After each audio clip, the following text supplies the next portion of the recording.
welcome back to the Football Tragics. It's a solo pod today. Got no Tony, no Morty, no Campo with me today. I've just had to smash it out myself.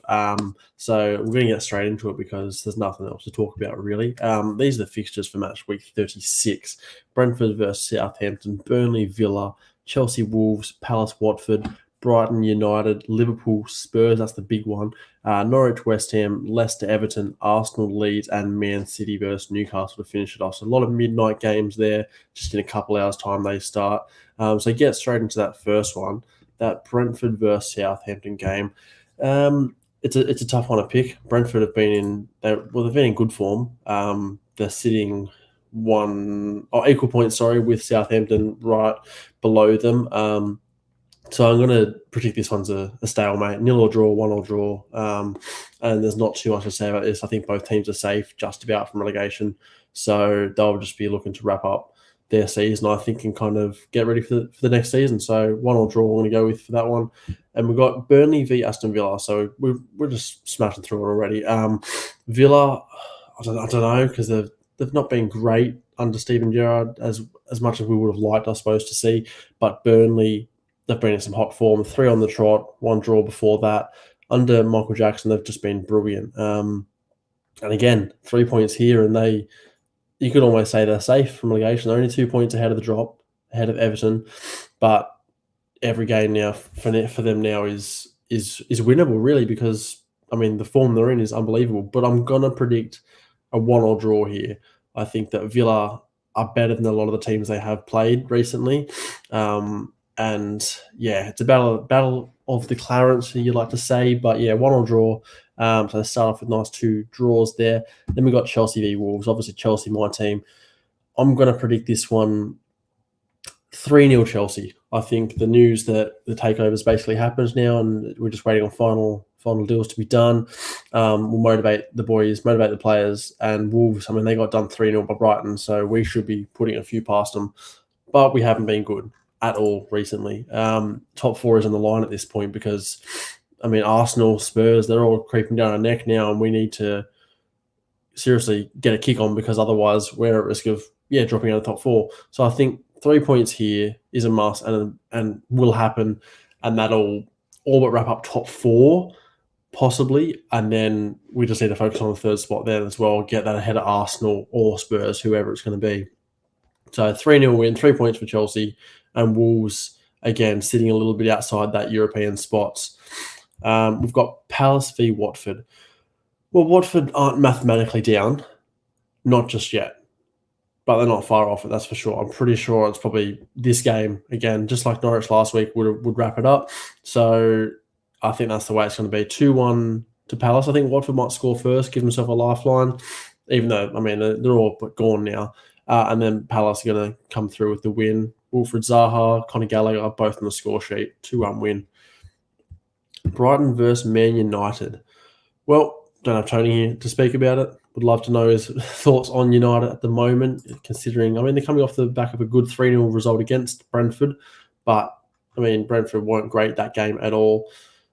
Brighton, they're coming off the back of a 3-0 win against Wolves. So this one's hard to pick. Brighton versus Man United. I don't know.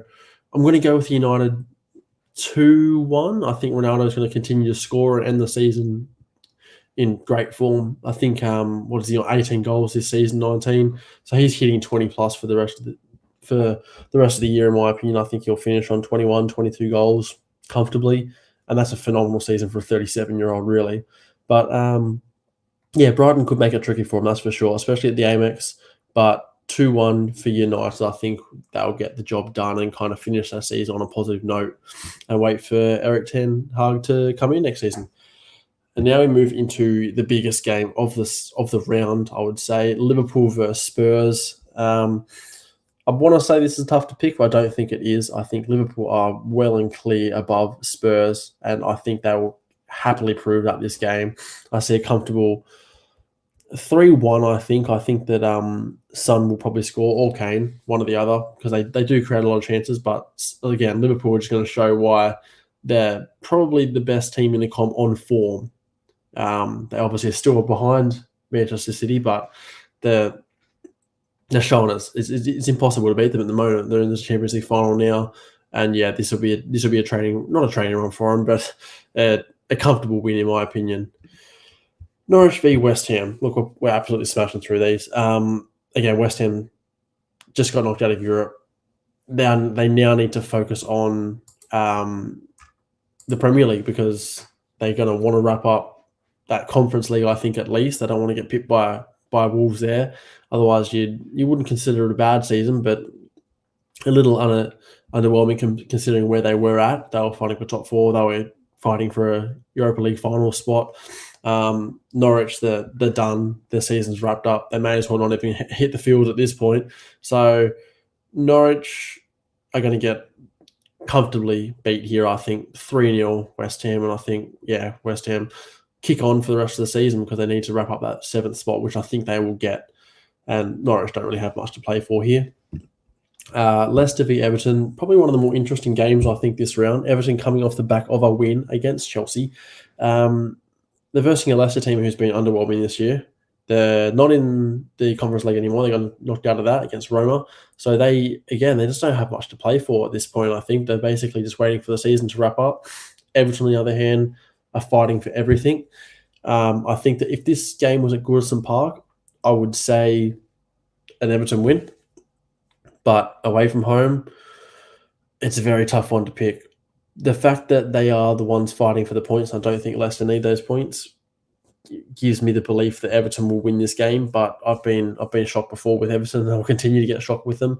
But they need the points much more than what Leicester do. I see a 1-0 Everton, and again a very scrappy game, but something that's going to send Lampard down the touchline with a knee slide, really, because they need the 3 points, and this could again put them above the likes of Leeds or Burnley, depending on their results. Speaking of Leeds, we're getting to them now. They're versing Arsenal away from home at the Emirates.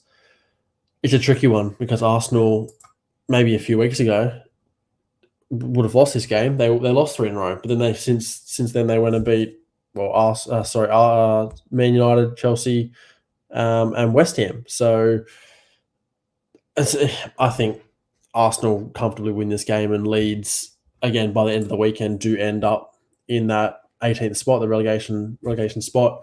And yeah, their run-in's ridiculously hard. They've got Chelsea straight after this, I believe, midweek. So yeah, it's not looking good for Leeds. Arsenal, on the other hand, they're going to keep the momentum on Chelsea. I think they're going to be chasing down our tails again, and in the same spot, they're going to have to keep ahead of Spurs. I mean, they've got a 2-point gap now. That will be extended, I think, when Spurs lose to Liverpool overnight as well. So that almost wraps up top 4 for them, pending they don't lose the North London derby. I think any result in the North London derby other than a loss will be enough for them. Champions League football for Arsenal once again. It's been a long time coming. And we get into the final game of the round, so it's been a very quick one, under 10 minutes already. It's Man City versus Newcastle. Well, Man City, again, going into this game, I think will be in 2nd spot, just like they were last weekend. But Newcastle, again, if had it been at the St James's Park, I might have said Newcastle could make it hard for them. But I think City's going to do exactly what they did to Leeds and win 3-4-0. They just got knocked out of Champions League in the semi-final in unbelievable scenes. Benzema, ridiculous. Real Madrid, ridiculous. But City's now got a point to prove. They've got no Champions League to fight for, so they now need to go for the Premier League. Otherwise, horrible season. So yeah, 3-0 Manchester City wraps it up. And again, they end the weekend back on top of the table. We're going into 3 games to go at that point.